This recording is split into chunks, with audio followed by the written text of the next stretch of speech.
Ана кийинки сөз депутат Акаев Жанарбек Кубановичте. Рахмат. Урматтуу депутаттар, 7 этаждан звонок болбой эркин болуп калышыбыз менен баарыңарды куттуктайм. Узагынан берсин, мындан ары ушундай темп менен кете берсек, менин оюмча жакшы. Биздин эң чоң трагедиябыз проблемабыз ушул. Бийлик алмашкандан кийин баатырлар көбөйөт да. Мисалы азыр өкмөттүн мурдагы башчыларын айыптап атпайбызбы? Эмне үчүн убагында айтпадыңар Атамбаевка депчи? Убагында Атамбаевка берде каршы чыккандар аз эле болгон.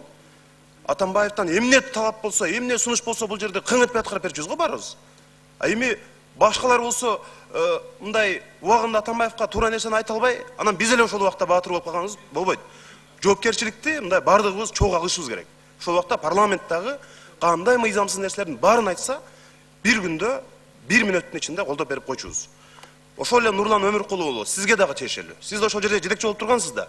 Эгерде ошол убакта коррупциянын баарын байкасаңыз, ошол убакта эле чыгып айтышыңыз керек да. Бийлик алмашкандан кийин, проблема болгондон кийин, авария болгондон кийин, анан чыгып алып, бул мындай туура эмес болгон деген болбойт да. Менде эч кимге суроо жок. Бирок урматтуу кыргыз саясатчылары, кыргыз чиновниктери азыр Табылдык апырыч айткандай, бул баарыбызга чоң сабак болуш керек.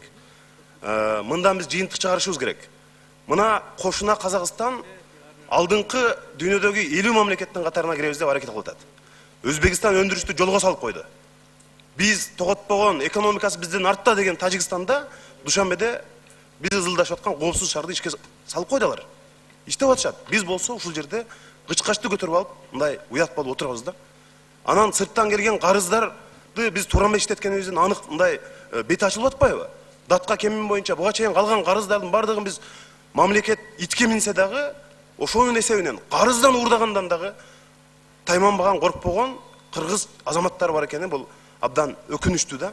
Жолубузду Кытай куруп берсе, мечитибиз менен мектебибизди арабтар куруп берсе, алардын баарына жалдырап жүрөбүз да. Эми өзүбүз мындай кубаттуу, күчтүү мамлекетке айлана турган убактыбыз келди. Коррупцияны көрүшө турган убакыт келди.